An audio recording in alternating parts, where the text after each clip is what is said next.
درود پاک کب کب کہاں کہاں اور کیسے کیسے کام آتا ہے۔ ایک بہت ہی خوبصورت واقعہ، بڑا ایمان افروز واقعہ ہے جو میں آپ کے سامنے پیش کرتا ہوں۔ ایک دوست نے اپنے ایک دوسرے دوست کو قرض دیا، اور جب اس نے قرض دیا تو وہ قرض ایک بڑی اماؤنٹ تھی، 3000 دینار۔ وہ ٹائم آ گیا جب اس ٹائم وہ قرض لینے کے لیے اپنے دوست کے پاس گیا کہ بھائی مجھے میرے پیسے واپس دو، تو اس نے کہا کہ پیسے تو نہیں ہے میرے پاس، میں کولیپس ہو گیا ہوں، بزنس اب میرا ختم ہو گیا ہے، میں تمہاری رقم نہیں دے سکتا۔ اس نے ایک اور ٹائم دے دیا اسے کہ ٹھیک ہے اب اتنے دنوں کے بعد میں دے دوں گا۔ وہ ٹائم بھی گزر گیا، اور جب وہ ٹائم بھی گزر گیا تو اس کے بعد اس دوست نے کہا کہ اب تو پیسے دے دو بھائی، میرا ٹائم پورا ہو گیا ہے۔ پھر نہ دے سکا ٹائم۔ آخر کار معاملہ جو ہے وہ کورٹ میں چلا گیا، قاضی کے پاس چلا گیا۔ اب قاضی نے جس کو پیسے دینے تھے اس کو بلایا اور کہا کہ بھائی آپ کو اس کے پیسے دینے ہیں؟ کہتا ہے ہاں پیسے تو دینے ہیں۔ تو کہا پھر دیتے کیوں نہیں ہو؟ کہا پیسے ہیں ہی نہیں، کاروبار ہی ختم ہو گیا ہے، قرضہ تو لیا تھا، اب میرے پاس بچا ہی کچھ نہیں ہے۔ تو کہا اچھا اب یہ بتاؤ کہ کب دو گے، کیسے دو گے؟ اس نے کہا بس میرے پاس پیسے ہی نہیں ہیں۔ تو کہا اب تمہارے پاس 30 دن کا ٹائم ہے، 30 ڈیز میں یا تو اس کے پیسے لوٹا دو یا 30 دن کے بعد تمہیں قید کر دیا جائے گا۔ یہ شخص اب گھر آیا، پیسے تو تھے نہیں، مگر شاید علماء نے لکھا کتابوں میں، یہ واقعہ کئی بڑی بڑی کتابوں میں لکھا اور درود پاک کے فضائل کی بڑی بڑی کتابوں میں لکھا، اور اس شخص نے سوچا کہ اس نے ایک حدیث پاک پڑھی ہوئی تھی کہ جس میں نبی پاک علیہ الصلوۃ والسلام نے فرمایا ہے، جس کا مضمون ہے کہ جو شخص پریشان ہو، مصیبت زدہ ہو، اسے چاہیے کہ مجھ پر کثرت سے درود پاک پڑھے، کیونکہ درود پڑھنا مصیبتوں اور پریشانیوں کو لے جاتا ہے۔ اب اس عاشق رسول نے سوچا اور تو کچھ ہے نہیں، اب میں درود پاک پڑھنا شروع کرتا ہوں۔ صبح سے لے کر شام تک وہ درود پاک پڑھنے لگ گیا۔ 27 دن گزر گئے، only 3 days left، 3 دن باقی تھے قاضی کے پاس جانے میں۔ 27 دن گزر گئے درود پڑھتے پڑھتے۔ جب 28ویں رات آئی تو آنکھیں تو بند ہوئیں، مگر خواب میں اسے ایک آواز آئی، گھبراؤ نہیں، تمہارا قرضہ ادا کر دیا جائے گا، تمہارا مسئلہ سالو ہو جائے گا۔ صبح اٹھتا ہے، درود پاک پڑھ رہا ہے، مگر کہتا ہے یہ آواز سے تو مسئلہ حل نہیں ہوگا، پیغام کیا ہے اسے سمجھ نہ آیا۔ 28واں دن گزر گیا، 29ویں رات آ گئی، مگر اب آنکھیں بند ہوئیں اور قسمت جاگ اٹھی۔ نبی پاک صاحب لولاک صلی اللہ تعالیٰ علیہ وسلم خواب میں تشریف لائے، اور پیارے آقا صلی اللہ تعالیٰ علیہ وسلم نے فرمایا گھبراؤ نہیں، علی بن عیسیٰ وزیر کے پاس جاؤ، وہ تمہارا قرضہ ادا کر دے گا۔ اب یہ عاشق رسول صبح اٹھا تو ویری فریش، حشاش بشاش کہ اب تو کام ہو گیا، نبی پاک نے خواب میں آ کر بشارت دی ہے۔ مگر پھر ذہن میں سوال آیا کہ علی بن عیسیٰ کے پاس جاؤں گا تو ثبوت کیا ہے، پروف کیا ہوگا؟ میں جا کر اس کو کہوں گا کہ میرا قرضہ دے دو، تو ایسے تو قرضہ نہیں دے دینا، اور میں نے اس کو کہا کہ مجھے نبی پاک نے خواب میں کہا ہے، اور اس نے اگر مجھ سے کوئی نشانی مانگی تو میں نشانی کیا دوں گا؟ آخری دن تھا، 29واں دن تھا، وہ بھی درود پڑھتے پڑھتے گزر گیا۔ 30th نائٹ آ گئی، صبح وہ دن ہے جب عدالت میں جانا ہے۔ اب اس رات پھر نبی پاک علیہ الصلوۃ والسلام خواب میں تشریف لائے، اور آقا علیہ الصلوۃ والسلام نے فرمایا کہ علی بن عیسیٰ وزیر کے پاس جاؤ، وہ تمہارا قرض ادا کر دے گا۔ کہ حضور چلا تو جاؤں گا، لیکن اگر وزیر نے مجھ سے کوئی نشانی طلب کی تو میں کیا جواب دوں گا؟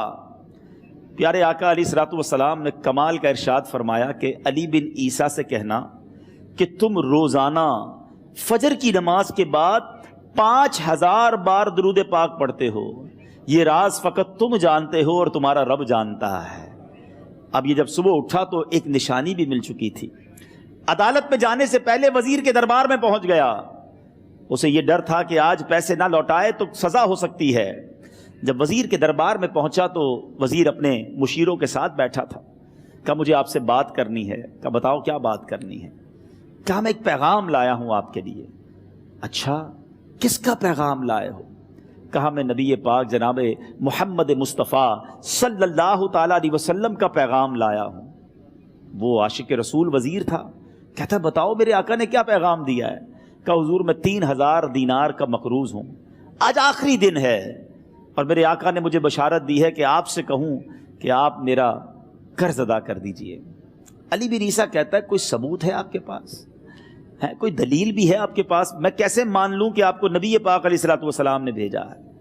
عاشق رسول کہتا ہے خالی ہاتھ نہیں آیا، میرے آقا نے مجھے دلیل بھی عطا فرمائی ہے، مجھے ایک ایویڈنس بھی دیا ہے، اور پروف یہ ہے حضور کہ آپ روزانہ صبح فجر کی نماز کے بعد نبی پاک صلی اللہ تعالیٰ علیہ وسلم کی بارگاہ میں درود و سلام کا نذرانہ پیش کرتے ہیں۔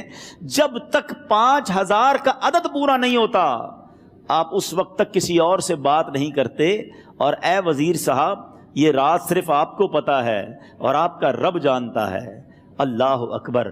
وہ وزیر تو جس کو کہے نا جھوم اٹھا، ایسا عاشق رسول وزیر تھا جو روزانہ صبح 5000 درود پڑھتا ہو، اس کی تو عید ہو گئی نا۔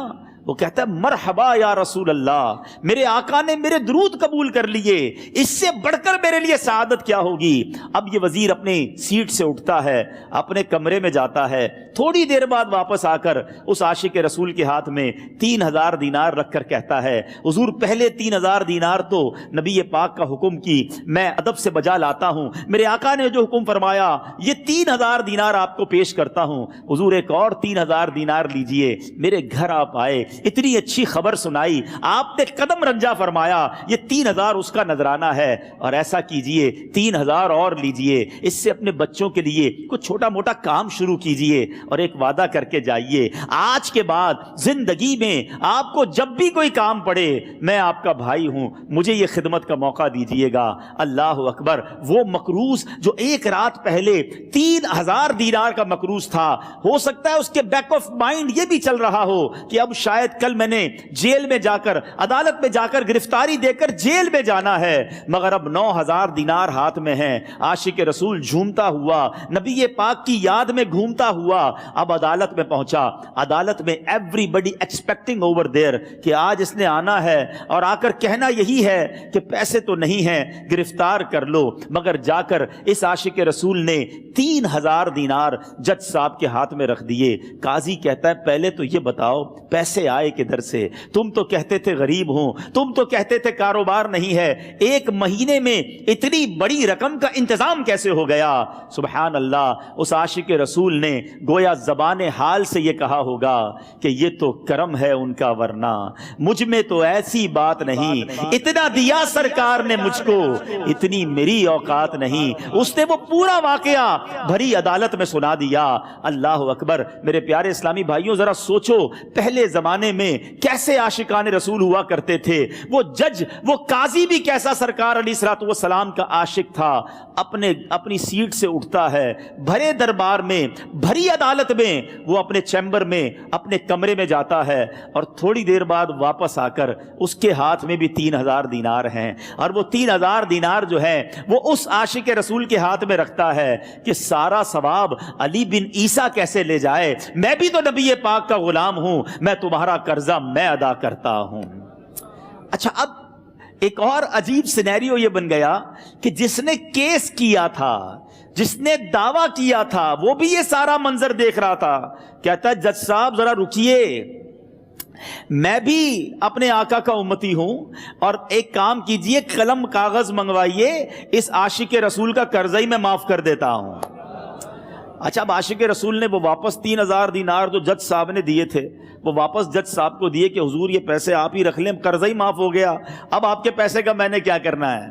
جج صاحب کہتے ہیں جو پیسے نبی پاک کے نام پر نکالے ہیں اب مجھے واپس نہیں چاہیے، یہ بھی تم اپنے ساتھ لے جاؤ۔ اللہ اکبر! میرے میٹھے اسلامی بھائیوں، وہ عاشق رسول ایک رات پہلے 3000 دینار کا مقروض ہے، اب 12000 دینار لے کر گھر کو واپس جا رہا ہے۔ اس ایک واقعے کے اندر جو ہم سب کے لیے درس ہے، جو ہم سب کے لیے پیغام ہے، شاعر لکھتے ہیں نا، دکھوں نے تم کو جو گھیرا ہو تو درود پڑھو،